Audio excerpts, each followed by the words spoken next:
Hi, my name is Vicnie Leandre, and I am a grad student in the food processing lab with Dr. McIntosh. Today, I am excited to walk you through a pasta production. A pasta production has three main components: the mixing, the extrusion, and the drying. But let's first start with the mixing. Behind me is the mixer that we are going to use to mix the flours. I am making a red sorghum and bean pasta. Here I have my flours already sieved, milled, and weighed, as well as my bean flour. To start, I am going to pour the flours in the mixer, and then I will be adding water. So to start, I will be mixing my flours. I have a 50% red sorghum and bean pasta. I am going to put the flours in the mixer, and then I will be adding water.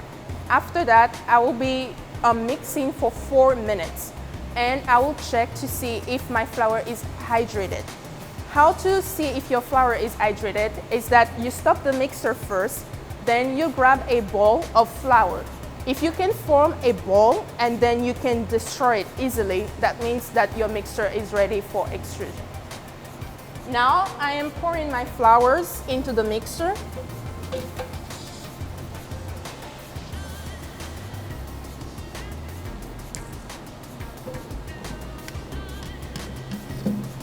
First, I am going to mix the flour so they are homogeneous, and then I will be adding the water.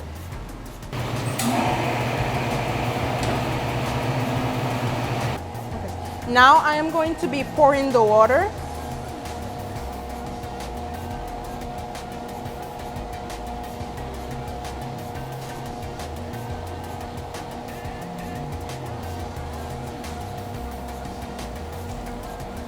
And I will start my timer. It has been 4 minutes, and now I am going to check my dough. First, I'm turning off the machine. And I am grabbing a bowl. And now I can destroy it easily, meaning that my dough is good.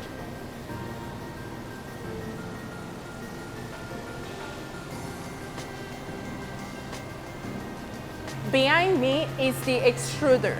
The extruder has three main compartments: the hooper, where the dough comes in; the pre-mixing compartment. It has paddles that are turning, and then they will be slowly pushing the dough through the screw compartment. The screw compartment has this big screw that is going to push the dough from the end point to the start point. As you can see, the spacing is getting smaller, and that will increase the pressure.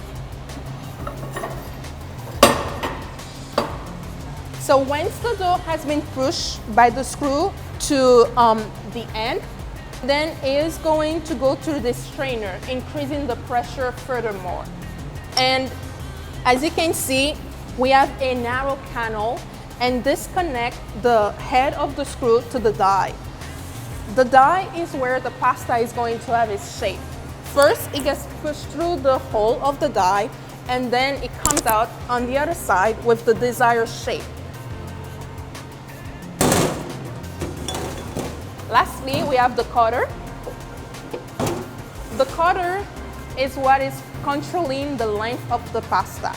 So with the speed on the extruder, you can control how short or how long you want your pasta to be. And after that, the last step is the drying. So I'm going to be pouring my dough directly into this hooper. This hooper is just right above the screw, so my extrusion process will be faster. It is going to be a bit noisy.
So once your pasta is done comes the fun part, cleaning.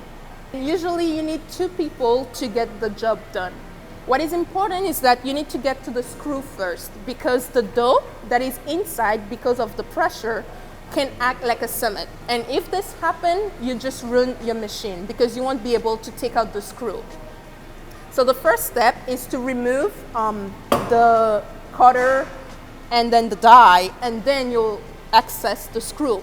You need to completely remove the screw, clean it, dry it, and oil it.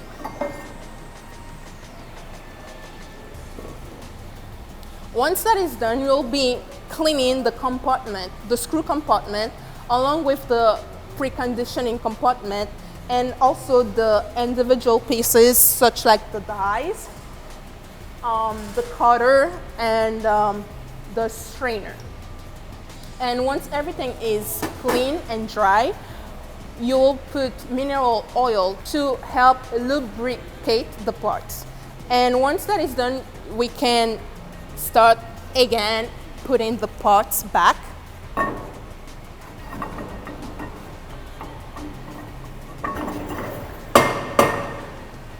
You need some muscle for that work. In the food science pilot plant, we have a number of big, large pieces of industrial equipment, such as the extruder here that we use in our teaching classes and in our research. You just heard a lot about Vicnie's research with making sorghum-based pasta out of the extruder, but we use it for a wide variety of other uses as well. We're examining standard pastas, different efficiencies in the particle sizes, and we also use it for teaching. So this extruder is what we use in food engineering to teach the extrusion process. It was generally donated to us, like a lot of the equipment in our pilot plant, in this case by Binocco. They are experts in making pasta equipment for all over North America and beyond. And they generously refurbished this unit specifically to our needs, so that we're able to modify one little parameter. We can change the flow rates of the dough, we can change the cuttings, we can look at the dies. We can modify all of these parameters to really explore the new research that is going into pasta production.